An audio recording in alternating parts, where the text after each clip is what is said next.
En 1925, Adolf Hitler decidió que necesitaba crear un grupo de personas que se dedicara exclusivamente a protegerlo. De ese pensamiento fue que ese mismo año nació la Schutzstaffel, denominación que traducida al español significa literalmente Escuadrón de Protección. Así surgió la que pasaría a la historia como la infame SS. Sin embargo, no siempre fue como se la ha conocido. En sus comienzos no era más que una pequeña milicia política que existía bajo la sombra de las Sturmabteilung, las SA, mucho más numerosas y comandadas en ese entonces por Ernst Röhm, hasta que llegó un hombre que lo cambió todo, Heinrich Himmler. Su primer objetivo fue transformar a esta pequeña milicia en un enorme ejército de élite y de inmediato puso manos a la obra. Las SS debían ser superiores y reemplazar a las SA, a esos soldados de camisas marrones, representantes de la clase trabajadora.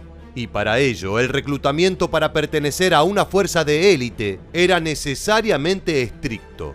Pero ¿cuáles eran realmente los requisitos que se debían cumplir para poder ingresar a las filas de las SS? ¿Y qué tipo de entrenamiento realizaban sus miembros? Si quieres conocer la respuesta a estas preguntas, quédate con nosotros y acompáñanos a desandar los pasos de la fuerza de élite predilecta de Adolf Hitler. ¿Estás listo? Pues entonces prepárate para viajar en el tiempo.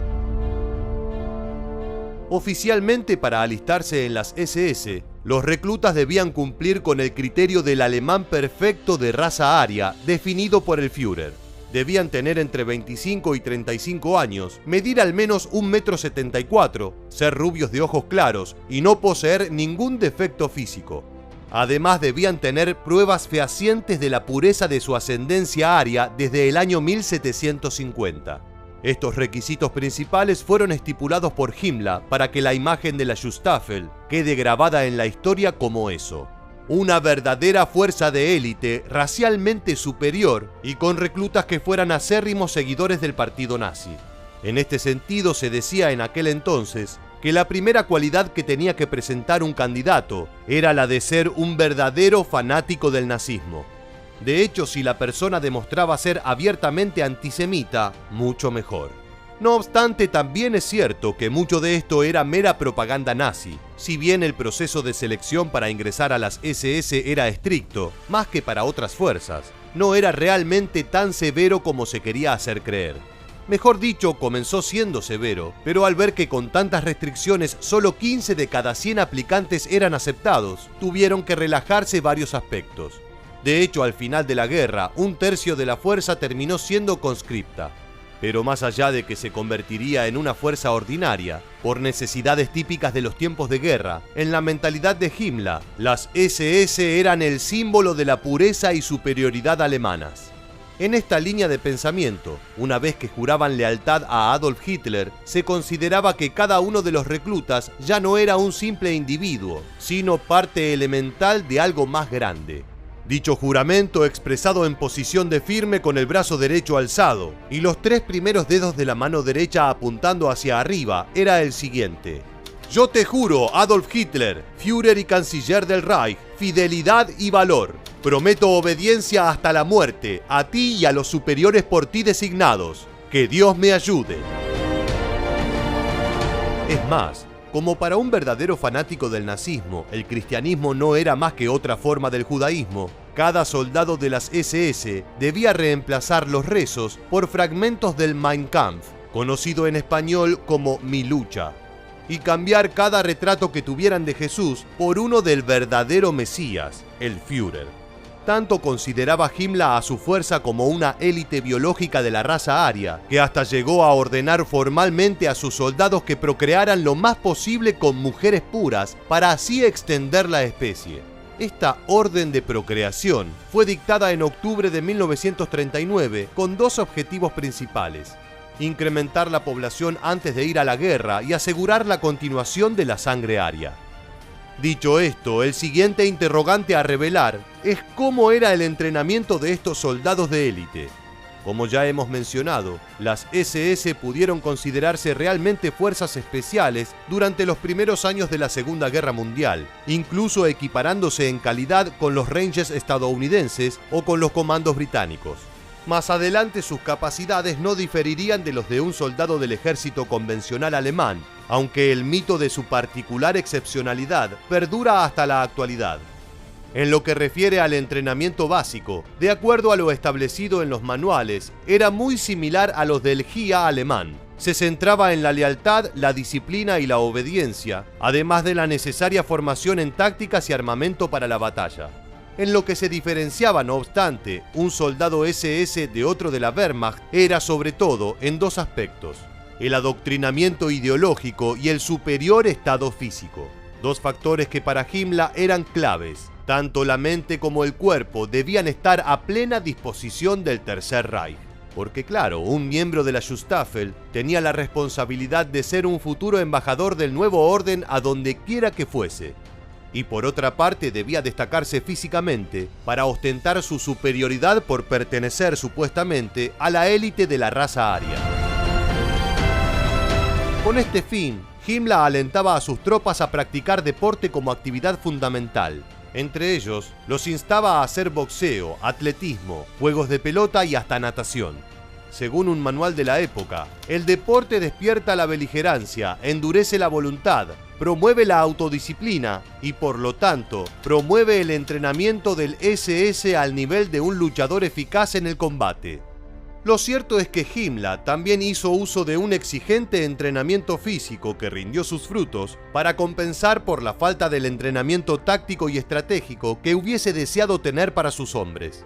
Vale la pena recordar que las SS pasaron de ser una pequeña milicia política a ser una gran fuerza militar en relativamente poco tiempo, por lo que gran parte de su formación militar la obtuvieron realmente de instructores de la Wehrmacht, algo nada excepcional. Hablemos ahora de cómo iban armados los soldados de la temible Schutzstaffel. Una vez más, en lo que tiene que ver con el tema armamentístico, por lo general los elementos no diferían demasiado de los utilizados por el ejército convencional. Esto es, las P8 Luga y Valta P38 como armas de mano, y el Mauser Kar-98K y Kar-43, MP-38 y MP-40 como fusiles y subfusiles más característicos. La diferencia que sí saltaba a la vista eran los uniformes, de color negro o gris, ajustados, con corbata y fabricados por la prestigiosa fábrica Hugo Boss. Esta vestimenta les daba a los soldados de las SS el aire de élite y de superioridad que tanto querían ostentar. Llevaban también, por supuesto, su símbolo de una calavera con dos tibias entrecruzadas. Las SS comenzaron su historia entre 1925 y 1929 con poco más de 250 personas. Para finales de 1932, luego del arribo de Himmler al poder, pasaron a tener alrededor de 52.000. Un año más tarde, 209.000. Y para el comienzo de la Segunda Guerra Mundial, la cifra alcanzó los 250.000 miembros. Vamos llegando al final del video y es momento de preguntarte: ¿calificarías en general a las SS como una fuerza militar de élite o cómo la etiquetarías?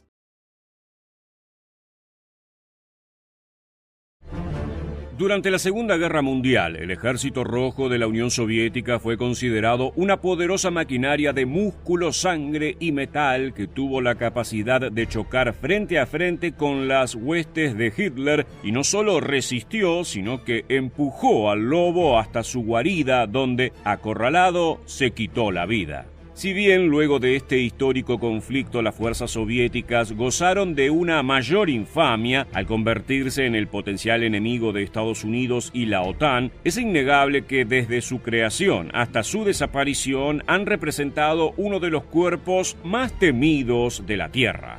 Lo cierto es que si revisamos atentamente el historial del Ejército Rojo, hallaremos relatos de enormes hazañas o estrategias magistrales, incluso en situaciones donde llevaban todas las de perder. Pero también encontraremos una extensísima cantidad de errores, insuficiencias y desaciertos. Muchos historiadores destacan a los generales soviéticos por ser implacables, mientras que otros los llaman carniceros, dispuestos a sacrificar una infinita cantidad de sus soldados simplemente en pos de la táctica de combate que creían adecuada. No obstante, esto también podría decirse de la estrategia norteamericana en Normandía, o la que ejecutó Alemania al invadir la Unión Soviética y que acabó con su mayor ejército diezmado.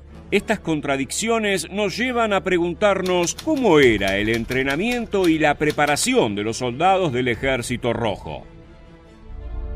Cuando hablamos de la Segunda Guerra Mundial y el rol que las fuerzas de la extinta Unión Soviética cumplieron durante el conflicto, debemos tener en cuenta varios factores. Para comenzar, es importante destacar que el entrenamiento de las tropas era realmente muy variado. En algunas batallas participaron soldados que se habían preparado previamente a 1940, mientras que tras la invasión por parte de los alemanes a las ciudades de los comunistas, en muchos casos los soldados fueron reclutados, armados y enviados a la guerra prácticamente sin formación. En una tercera instancia, tras la recuperación del territorio tomado por las huestes de Hitler y antes de avanzar sobre Berlín, la mayoría de los cuerpos de Stalin estaban compuestos por una mezcla de novatos y veteranos sobrevivientes. En sus orígenes, rastreables hasta la Revolución de Octubre de 1917, el Ejército Rojo se llamaba la Guardia Roja y era una milicia conformada por trabajadores armados con una menor cantidad de militares o policías que se habían unido al Partido Comunista. Nació con su nombre oficial en 1918 bajo el comando del comisario del pueblo para la guerra, León Trotsky, quien adoctrinó a los nuevos reclutas desde el primer momento para servir tanto a la madre patria como al sueño socialista de Lenin. Pero la gran crisis producida por la guerra civil en Rusia llevó a que para 1925 quedara poco más de 500.000 de efectivos al servicio del país. Aunque los soviéticos intentaron contener la pérdida de soldados integrando a las fuerzas más trabajadoras y movimientos militantes, debieron firmar un tratado secreto con Alemania en el cual se establecieron los entrenamientos cruzados de tropas. Para este punto, los soviéticos se habían quedado sin su semillero militar. La muerte de Lenin y el exilio de Trotsky pusieron en crisis a la institución militar comunista y la necesidad de oficiales llevó a que se redujeran las carreras militares al mínimo, que era de 2 años, mientras que antiguamente tan solo la carrera de armas duraba 3 años. Peor aún, al poco tiempo de recibirse, los oficiales eran ascendidos de rango, lo que redujo la calidad general de los tenientes y almirantes. Este problema se profundizó enormemente en 1937, año en que Stalin, desconfiando de la institución bélica de su gobierno, llevó adelante la Gran Purga Militar. En un solo año se ordenó el aprisionamiento y en algunos casos la ejecución de 30.000 oficiales, entre ellos altos cargos del ejército. Cuando Alemania invadió a la Unión Soviética, encontró a un país carente de cargos militares, sin toma de decisiones y con un poder centralizado en la figura de Stalin, quien resultó ser un neófito en asuntos bélicos. Las tropas comunistas estaban mal preparadas, mal alimentadas y mal equipadas. Si bien el uniforme que vestían era el tradicional, en muchos casos debieron portar rifles antiguos de la Primera Guerra Mundial o del período revolucionario. A medida que Alemania avanzaba sobre las distintas ciudades soviéticas, aquellos soldados veteranos que habían recibido entrenamiento formal antes de 1941 comenzaron a morir y Stalin organizó una leva general para que los jóvenes soviéticos defendieran la nación. En esa época surgió un oscuro chiste entre los soldados: «Toma este palo, ahora ve a morir por la madre patria». Aunque hoy en día se sabe que esto no era así, de alguna manera refleja lo que sentían los jóvenes rusos al ser reclutados para proteger a su tierra. Se les entrenaba rápidamente en 2 meses, intentando que asimilaran tanto conceptos básicos como lecciones fundamentales o complejas de la forma más veloz posible. En unos pocos días se los entrenaba en tiro, en estrategia militar y supervivencia, entre otros. Esto generó dos graves problemas. El primero fue que realmente los reclutas no terminaban de incorporar ninguno de los nuevos conocimientos y carecían de práctica en campo. El segundo implicó una gran desobediencia a la cadena de mando o la incapacidad de seguir órdenes de manera marcial, lo que no solo derivó en dificultades en las operaciones, sino que también llevó a muchos generales a despreciar a sus propios hombres y poner deliberadamente sus vidas en peligro.